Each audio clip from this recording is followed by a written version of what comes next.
옛날 조선시대 경기도 안성에는 돈 많은 과부 마님이 살고 있었습니다. 마님은 돈 버는 재주가 뛰어나서 물려받은 재산을 인해 수십 배로 불려 안성 최고의 갑부가 되었답니다. 문제는 일찍이 서방을 잃은 탓에 매일 밤이 외롭다는 것이었지요. 아이고 내 팔자야. 재물이 많으면 뭐라나 위로해줄 서방 하나 없는데. 이렇게 남은 평생을 청산과부로 살려니 한숨만 느는구나. 재혼을 하려 해도 양반집 체면 탓에 도저히 재혼을 할 수 없었답니다. 과부는 고독함이 몰려올 때마다 수바늘로 허벅지를 찌르며 마음을 다스려야 했지요. 하는 수 없이 마님은 낮에는 수많은 하인들을 부리며 재산을 굴리고 밤에는 바늘로 허벅지를 찌르며 살아가고 있었답니다. 그러던 어느 날 마님의 집의 먼 곳에 소개로 머슴 하나가 들어오게 되었습니다. 창식이란 이름의 청년이었지요. 창식이는 기운이 센 머슴은 아니었지만 머리가 좋고 사려가 깊어서 요령 좋게 일을 해치우는 것이었습니다. 그래서 그런지 마님은 자꾸만 창식이에게 눈길이 가곤 하는 것이었지요. 가만히 보니 창식이는 우락부락한 다른 머슴과는 달리 얼굴이 수려하고 피부도 멀끔했답니다. 마님은 그런 창식이가 점점 더 마음에 들었답니다. 하루는 창식이가 다른 머슴들과 마당에서 곡식을 털고 있었지요. 그 무거운 벼이삭을 통째로 들어 터는 다른 머슴들과는 달리 창식이는 벼이삭을 거꾸로 매달아 나달이 붙은 아랫부분만 툭툭 털어주는 것이 아니겠습니까? 참으로 총명한 행동이었지요. 일을 마친 창식이가 마당 한켠의 우물에서 등목을 하는데 이게 정말 한 폭의 그림 같지 뭡니까? 마님은 침을 꼴깍꼴깍 삼키며 창식이의 등 근육을 바라보았지요. 정말이지 보면 볼수록 창식이에게 끌리는 것 같았습니다. 창식이 생각만 하면 가슴이 두근두근하구나. 이게 갈수록 심해지니 난 정말 어쩌면 좋단 말인가. 그 뒤로 마님은 안방에 틀어박힌 채 창식이에게 말을 걸어볼 방법을 골몰하게 되었습니다. 마침내 마님은 묘안이 떠올랐는지 무릎을 탁 쳤지요. 슬슬 저녁놀이 깔리고 머슴들이 일을 끝마쳤을 때였습니다. 마님은 창식이를 조용히 불렀지요. 부르셨습니까요, 마님? 창식아, 너는 내일부터 나한테 글을 배우도록 해라. 글이라니요. 제게 글 공부를 가르쳐 주신다는 말입니까? 왜 공부가 싫기라도 한 게냐? 그럴 리가요. 저한테 어찌 그런 기회를 주시는지 궁금해서 그렇습니다. 그동안 지켜보니 내가 퍽 총명한 것 같아 그런다. 그 재주를 썩힐 바엔 날 위해 장부 정리도 돕고 그러는 게 좋지 않겠느냐? 고맙습니다요, 마님. 정말 고맙습니다요. 창식이는 마님이 자기 재주를 높이 샀다는 생각에 아주 기쁜 마음이었습니다. 마님의 기대에 부합하고자 열심히 공부해야겠다고 마음을 먹었지요. 마님은 마님대로 창식이가 기뻐하는 모습을 보자 또 괜스레 가슴이 콩닥거리는 것이었습니다. 이 마음은 서방이 떠난 후 정말 오래간만에 느껴보는 감정이었지요. 마님은 얼굴이 빨개지고 손발에 식은땀이 나려는 것을 애써 감추었답니다. 마님, 어디 편찮으십니까? 얼굴이 좀 벌개지셨습니다. 아니, 괜찮다. 그냥 좀 더워서 그런다. 왜 내 얼굴이 좀 이상하느냐? 이상하긴요. 마님 얼굴은 너무나 아름답습니다요. 이렇게 가까이서 보니 꼭 선녀 같습니다. 창식이의 말에 마님은 온몸이 녹아내리는 것 같았지요. 사내에게 아름답다는 말을 듣기 싫어하는 여인이 이 세상에 있을까요? 두근거림을 더 이상 참지 못한 마님은 그만 창식이의 품에 뛰어들고 말았답니다. 창식이는 깜짝 놀랐지만 이내 마님의 마음을 헤아리게 되었지요. 창식이도 그 마음의 호응에 평소 마님을 사모했던 본심을 더 이상 숨기지 않았답니다. 그렇게 두 사람은 사랑하는 성인 남녀라면 누구나 기뻐할 만한 일을 시작했습니다. 젊은 창식이는 펄떡이는 송어처럼 건강하고 활기가 넘쳤습니다. 돌아가신 서방의 비실비실했던 체력만 생각했던 마님은 화들짝 놀랄 수밖에 없었습니다. 하지만 창식이의 진심이 너무나 기뻤고 또 황홀했답니다. 이게 얼마만일까요? 마님은 이 시간이 아주 오래오래 이어지길 바랄 정도였습니다. 그 이후 마님은 틈이 날 때마다 창식이를 불러 글 공부를 가르쳤습니다. 뿐만 아니라 마님은 공부를 가르칠 때마다 창식이에게 건강에 좋은 간식들을 잔뜩 주곤 했습니다. 창식이도 마님이 주는 가르침을 남김없이 받아들였지요. 그렇게 창식이는 마님 덕분에 몸과 마음이 모두 펄떡펄떡 건강해졌답니다. 마님은 요새 너무나도 행복했습니다. 어찌 안 그렇겠습니까?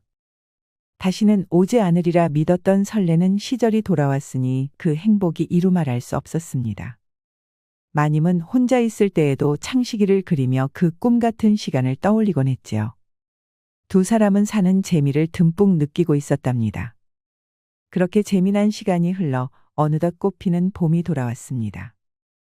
헌데 마님은 언제부터인가 예전만큼 설레는 것 같지가 않았습니다. 머릿속에 창식이를 떠올려도 그 황홀했던 두근거림이나 머리를 들뜨게 하는 열기가 더 이상 느껴지지 않는 것이었죠. 거기다 창식이의 기골이 장대하지 않은 것도 점점 더 아쉬움이 되고 있었습니다. 거대한 사내에 대한 동경이 자꾸만 커지고 있건만 여자처럼 곱기만 한 창식이에게 그런 거친 맛이 느껴지지 않았기 때문이죠. 그러다 보니 마님은 어느새 또다시 밤을 한숨으로 보내고 있었답니다. 그렇게 허전한 마음을 끌어안은 마님이 우연히 동네 아낙네들의 빨래터를 지날 무렵이었습니다. 삼삼오오 모여있던 아낙네들의 수다가 귀에 들어왔지요. 아, 글쎄 나무꾼 막산이가 그렇게 코가 크다고? 호호호, 어디 코만 크겠어? 하기사 막산이는 덩치도 북태산만 하니 당연히 다 크겠지. 근데 자네는 그걸 어찌 아는가? 나만 알겠나? 막산이가 커다란 것은 같이 노란한 동네 여인들이 다 알고 있을 것이구만. 아니, 막산이 이 엉큼한 것은 어찌 나만 빼고 놀러 다니는 것이요. 마님은 귀가 번쩍 뜨이는 것 같았습니다. 나무꾼 막산이가 그리도 커다란 것을 왜 여태 몰랐을까요? 마님은 창식이로 부족한 마음을 막산이로 채울 수 있으리라는 생각에 기대감이 커져갔답니다. 그러던 마님에게 마침내 기회가 왔습니다. 곧 온 마을 잔칫날이 다가오고 있었지요. 마을 제일의 부잣집인 마님 댁에서도 잔치 음식을 준비해야 해서 뗄나무가 많이 부족한 상황이었습니다. 마님은 때는 요때다라고 좋아하면서 막산이를 불러냈습니다. 부르셨습니까, 마님? 그래, 듣자 하니 막산이 내가 우리 마을 제일의 나무꾼이라고 들었다. 어디 일을 말입니까? 누가 뭐래도 나무하는 솜씨는 제가 으뜸이지요. 마을 잔치가 달포 앞이다. 내가 이번 잔치를 아주 성대하게 치를 것인지라 떡과 안주를 많이 준비하려고 한다. 해서 내가 그 나무하는 솜씨를 발휘해 뗄나무를 아주 많이 가져와야 할 것이야. 네, 마님. 뒷산 나무를 죄다 해서 대령하겠습니다. 좋다. 내 솜씨를 봐서 섭섭지 않게 상을 줄 것이니 잘 해보거라. 그 다음 날부터 막산이는 매일 같이 뒷산에 올라가 뗄나무를 몇 짐씩 가져왔습니다. 마님댁 아궁이가 밤새도록 활활 타오르기에 충분한 양이었지요. 그러게 부엌 앞에 나무찜이 몇 채나 쌓였지만 막산이는 나무 해오는 것을 멈추지 않았습니다. 마침내 마님은 거나하게 술상을 차려놓고 막산이를 불러들였지요. 일을 아주 잘해주었구나. 이건 내가 주는 상이니 사양 말고 실컷 들도록 하거라. 이리도 고마울 수가. 아이고, 마님 감사합니다. 아주 잘 마시겠습니다. 그렇지 않아도 일하느라 목이 말랐던 막산이는 술을 벌컥벌컥 들이켰지요. 거기다 마님이 차려준 호화로운 안주를 실컷 먹었답니다. 마님도 막산이에게 손수술을 따라주면서 함께 주거니 받거니 술자리를 즐겼지요. 그렇게 한창 술을 마신 덕분일까요? 막산이는 얼근하게 취기가 올라오는 것이었습니다. 아이고, 술 기운이 올라서 그런가 좀 덥군요. 그러느냐? 사실은 나도 좀 덥구나. 마님도 더운지 고운 비단 저고리를 개어 옆에 탁 내려놓는 것이 아니겠습니까? 막산이는 멋들어진 마님의 어깨선에 눈이 희둥그레해졌지요. 그래서 자기도 용기를 내어 울룩불룩 근육이 꽉 찬 팔뚝을 그대로 걷어붙이는 것이었지요. 막산이의 사내다움에 마님은 가슴이 두근거리고 숨결이 가빠오는 것이었습니다. 막산이는 마을 여인들이 칭찬했던 바로 그런 남자였으니까요. 두 사람의 시선이 슬쩍슬쩍 섞여들었습니다. 그러다가는 에라 모르겠다 아주 한껏 즐거운 시간을 보냈지요. 마님은 그제야 사내는 힘과 크기 그리고 대담함이 모여야 진짜 사내라는 것을 깨달았답니다. 즐겁게 술상을 비운 막산이가 돌아간 뒤에도 마님은 곰곰이 생각에 잠겨 있었습니다. 이런 즐거움을 알아버렸으니 더 이상 모르던 시절로 돌아가고 싶지 않다는 것이었지요. 문득 하늘을 쳐다보니 구름 사이로 둥근 달이 빼꼼히 고개를 내밀고 있었습니다. 어쩜 달빛이 저리도 눈이 부시는가? 정말 황홀한 밤이로고. 그 뒤로 마님은 막산이와 종종 술자리를 가지며 평생 꿈꿔왔던 그런 시간에 푹 빠져 있었습니다. 막산이를 보지 못할 때면 한시라도 빨리 만나고 싶을 정도였지요. 그렇게 행복하게 달콤한 나날이 지나던 어느 날이었습니다. 하루는 마님이 창고에 쌓인 재물을 살피는데 아니 이게 어쩐 일이랍니까? 저기 청나라로 보내야 할 인삼이 10근이나 부족한 것이 아닙니까? 그것도 죄다 6년근 인삼이 사라졌으니 그 손해가 이만저만이 아니었습니다. 화들짝 놀란 마님은 그간 창고 관리를 맡긴 창식이를 불러들였습니다. 창식아, 곳간의 인삼이 10근이나 부족하구나. 이게 어찌된 일이냐? 글쎄요, 마님. 제가 셈을 하였을 때는 부족함이 없었습니다. 저는 정녕 모르는 일입니다. 하지만 창식이는 모르는 일이라고 딱 잡아떼는 것이었습니다. 마님은 창식이가 의심스러웠지만 아무 증거가 없으니 더 다그칠 수가 없는 노릇이었지요. 하는 수 없이 창식이를 내보낸 마님은 한숨을 푹 쉬었습니다. 세상에 믿을 것이 하나도 없구나. 내가 저를 얼마나 믿어주었는데 내가 잠시 한눈을 판 사이에 이리도 제멋대로 굴다니. 자기가 몸소 그를 가르치고 장사까지 가르쳐줬는데 물건을 빼돌리다니. 정말 배은망덕해도 유분수였으니까요. 그렇게 마님이 시름에 잠겨 있는데 막산이가 오늘치 나무찜을 짊어지고 마님 댁에 온 것이었습니다. 마님 어쩐 일로 그리 한숨을 쉬십니까? 혹시 제가 도울 일이라도 있습니까? 막산이의 얼굴을 보자 마님은 서름이 북받치는 것이었습니다. 마님은 창식이 그 간악한 것이 자기가 모르는 틈을 타 귀한 인삼을 10근이나 빼돌렸다고 하소연을 했지요. 막산이는 마님의 말에 얼굴을 굳히더니 자기가 해결해 보겠다고 하는 것이었지요. 그러더니 곧바로 바깥으로 나가서는 창식이의 뒷덜미를 번쩍 들어 마당에 내동댕이 치는 것이 아니겠습니까? 막산이의 힘을 당하지 못한 창식이는 그대로 나가 떨어지고 말았습니다. 창식이가 애구고 소리만 내면서 흐느적거리는데 막산이가 몽둥이를 가져와서는 복날 개 패듯이 후려 패는 것이었지요. 아이고, 마님. 억울합니다요. 저는 인삼에 손도 대지 않았습니다요. 창식이는 비명을 지르며 제발 살려달라는 소리만 낼 뿐이었지요. 그렇게 막산이에게 흠씬 두들겨 맞은 창식이는 꼼짝도 못하고 쓰러지고 말았습니다. 막산이가 더 세게 창식이를 후려패려고 하는데 마님은 혹시 죽기라도 하면 큰일이라고 말렸지요.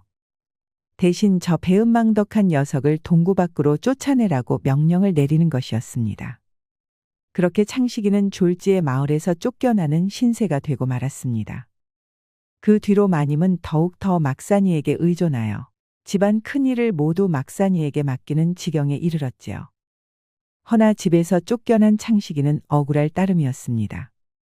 자기가 셈을 하였을 땐 분명히 맞았는데 어느새 인삼이 줄어든 것이었으니까요. 그 비밀을 풀기 전에는 도저히 억울해서 마을을 못 떠날 것 같았습니다. 그래서 창식이는 마을 어귀 산속에 초막을 짓고는 매일 밤 마님 집을 염탐하며 범인을 찾기 시작했습니다. 한편 마님의 총애를 독차지한 막산이는 아주 기고만장해졌습니다. 술상을 차려놓고는 매일 밤 마님과 놀아나는 것은 물론이요. 마님 집의 그득한 재물을 자기 것마냥 마음대로 뺏어 쓰는 것이 아니겠습니까? 심지어 마님 댁의 계집종들에까지 마님이 모르게 추근대는 것이었지요. 창식이는 막산이의 막장 행각에 아주 치를 떨었습니다. 마치 자기가 마님의 서방이라도 된 것처럼 굴고 있었으니까요. 허나 막산이를 거꾸러뜨리려면 보다 확실한 증거가 필요했습니다. 그러던 어느 날 밤이었습니다. 그날 밤도 창식이가 숨어서 지켜보고 있는데 누군가가 곳간문을 쓱 열어 제끼는 것이 아니겠습니까? 바로 막산이었습니다. 막산이는 곳간에서 인삼이 든 상자를 번쩍 들어올렸지요. 그리고는 어디론가 쏜살같이 달려가는 것이었죠. 창식이는 지체하지 않고 막산이의 뒤를 밟았습니다. 막산이가 향한 곳은 동구 밖의 상여집 앞이었죠. 그곳에는 인상이 나쁜 사내가 부하들과 기다리고 있는 것이었습니다. 허나 창식은 저 사내가 누군지 기억이 났습니다. 전에 마님의 상단에서 헐값의 인삼을 사려고 수작을 부리던 악덕 청나라 상인이었습니다. 막산이는 악덕 청나라 상인에게 인삼이 든 상자를 척하고 내밀었지요. 청국 상인은 아주 비열하게 웃더니 막산이에게 은 20냥을 건네는 것이었습니다. 허나 저 인삼은 사실 상등품 중에 상등품이라 금 20냥을 받을 물건이었죠. 막산이는 재물에 눈이 어두워 비싼 인삼을 헐값에 빼돌리고 있었던 것입니다. 그 다음 날이었습니다. 그날도 마님이 막산이와 즐기려고 하는데 갑자기 누군가가 대문을 두드리는 것이 아니겠습니까? 의아하게 생각한 마님이 나가보니 글쎄 창식이었습니다. 쫓겨난 창식이가 돌아온 것이었죠. 아니, 쫓겨난 것이 얼굴도 두껍구나. 무슨 볼일이 있어서 여길 다시 돌아왔느냐? 마님의 말에도 창식은 조금도 흔들리지 않았습니다. 마님은 또다시 막산이를 불러 창식이를 쫓아내려고 했지요. 헌데 창식이는 척하고 손을 들어 마님을 제지했습니다. 그러더니 등에 메고 있던 상자에 든 것을 눈앞에서 쏟아내는 것이 아니겠습니까? 그걸 보고 있던 마님의 눈이 휘둥그레해졌습니다. 그간 잃어버렸다고 생각했던 인삼이 우르르 쏟아져 나왔으니까요. 보셨습니까? 이게 전부 막산이가 청나라 상인에게 몰래 팔아치운 인삼입니다. 마님은 그 말을 듣고도 믿을 수가 없었습니다. 아무렴 자기가 훔쳐놓고 막산이에게 뒤집어 씌우는 것일 수도 있으니까요. 그런데 창식이는 그런 마님의 마음을 아는지 씩 웃더니 자기 뒤를 가리켰습니다. 그런데 뒤를 본 마님은 아까보다 더 놀라고 말았지요. 그도 그럴 것이 포도대장 어르신이 서 있었으니까요. 포도대장과 포교들은 간악한 청나라 상인을 꽁꽁 묶어 끌고 온 것이었습니다. 바로 창식이와 함께 청나라 상인을 체포한 것이었지요. 이렇게 되자 막산이도 더는 꽁무니를 뺄 수 없었습니다. 기왕 이렇게 된 거 에라 모르겠다 도망치기로 결심했던 것이지요. 막산이는 포교들을 밀치고는 걸음아 날 살려라 도망치기 시작했습니다. 허나 창식이는 막산이가 그렇게 나올 것을 알고 있었습니다. 해서 어젯밤 막산이의 집신에다 몰래 참기름을 발라두었지요. 내달리던 막산이는 그만 발라당 넘어지고 말았습니다. 그렇게 막산이도 포교들에게 붙잡혀 꽁꽁 묶이는 신세가 되었지요. 밀수꾼들을 일망타진한 포도대장 나리는 마님에게 앞으로 인삼 관리를 똑바로 하라고 엄포를 놓고는 돌아갔습니다. 조선에서 인삼을 밀수하는 것은 중죄였습니다. 아마 막산이도 청나라 상인도 큰 벌을 받게 될 터였지요. 마님은 그제야 창식이가 자기 대신 나서서 재물을 훔치던 자들을 잡아주었다는 것을 깨달았습니다. 그제야 창식이에게 미안한 마음이 가득해진 마님은 눈물이 앞을 가렸습니다. 창식아, 내가 널 몰라주었구나. 날 그만 용서해 주겠니? 허나 복수를 마친 창식이는 어디론가 사라지고 없었습니다. 하기사 글 공부를 깨우친 창식이는 굳이 마님 댁이 아니더라도 어딜 가도 대우를 받으며 일할 수 있겠지요. 더는 마님에게 미련이 없어진 창식이가 가버리자 마님은 그제야 자기가 잃어버린 것을 깨닫고 후회를 했답니다. 하지만 이미 엎어진 물 더는 주워 담을 수 없는 노릇이었습니다. 그 뒤로 마님은 혹시라도 창식이가 돌아와 주지는 않을까 생각하면서 매일 창식이가 떠난 동구 밖을 나가보고 하였답니다. 옛말에 사후약 방문이라는 말이 있습니다. 아픈 사람이 죽고 나서야 약을 지으러 간다는 말처럼 이미 돌이킬 수 없어진 다음에야 지난 일을 후회한다는 말입니다. 충직한 머슴을 잃어버리고 나서야 그리워하는 마님에게 가장 어울리는 말이 아닌가 싶습니다. 우리도 소중한 사람, 소중한 인연을 무시하거나 가벼이 여기지 말고 항상 감사하는 마음을 가져야겠습니다. 우리 영상을 시청하신 모든 분들께 행복이 가득하길 기원하겠습니다. 구독과 좋아요, 알림 설정 부탁드려요. 이후에도 재미난 이야기가 많이 준비되어 있으니 다른 영상도 꼭 보러 와주세요.